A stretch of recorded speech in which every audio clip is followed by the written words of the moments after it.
Greeking, the term used in the film industry to describe when we obscure brand names on products so as not to run into problems infringing on intellectual property rights or trademarks.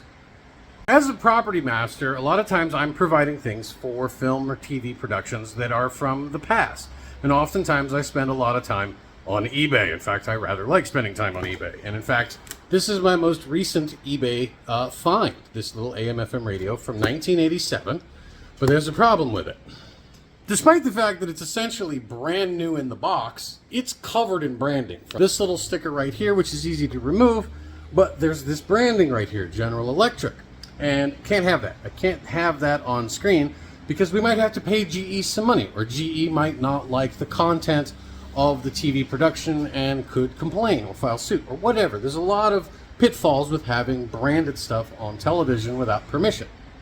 So one of the many ways that I could Greek this by obscuring all this is obviously removing this little sticker here. That's that job done.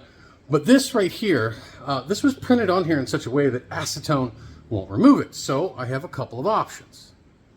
Now let's say, for instance, I've rented this from a prop house and they haven't done any of the processes of Greeking. They haven't obscured any of the branding on it.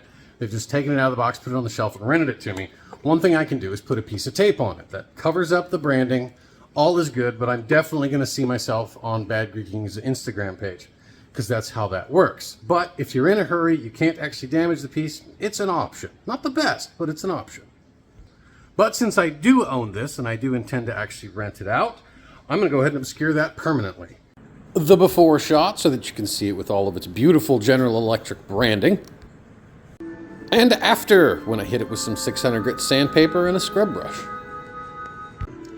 And now it's ready for use on screen. All the branding's been removed, and I just did that with some 600 grit sandpaper and just took that down. And then went ahead and just went all the way around it to make sure the color matched evenly, and now it works great on screen. Also, it works. I didn't realize that it worked until I put batteries in it. That music's actually coming from this radio. How cool is that? All for about $7. Now, Greeking, the term itself, actually comes from the process itself, and that sometimes we use little bits of tape or marker to obscure one letter or part of a letter or another to make the brand look a little bit weird. And it sort of looks like the Greek language. Take, for instance, this can of Campbell's soup. Get a little merry with some paint, and now it's camp soup. Now, when I say that Greeking looks somewhat like the Greek language, that's if you use your imagination, and that's what I've done to this box of Health Warrior oatmeal.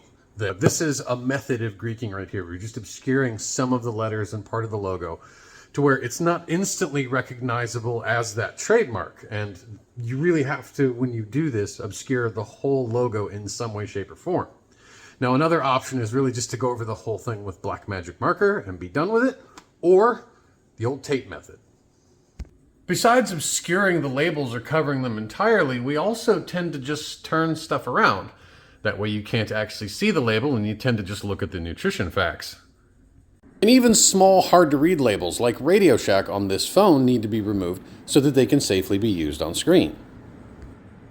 Now, sometimes a scene calls for a brand to be very much a part of the story, like, for instance, Big Kahuna Burger used in the Tarantino world. And those are brands that are made up by the production company and are owned by the production company, so they can use them for whatever they want. But generic brands that can be used at any given time, there's a lot of different companies that make them. And I, of course, am really tied in with one of them, Earl Hayes Press. And among the many products that they make, of course, are the extremely well-known Morley's.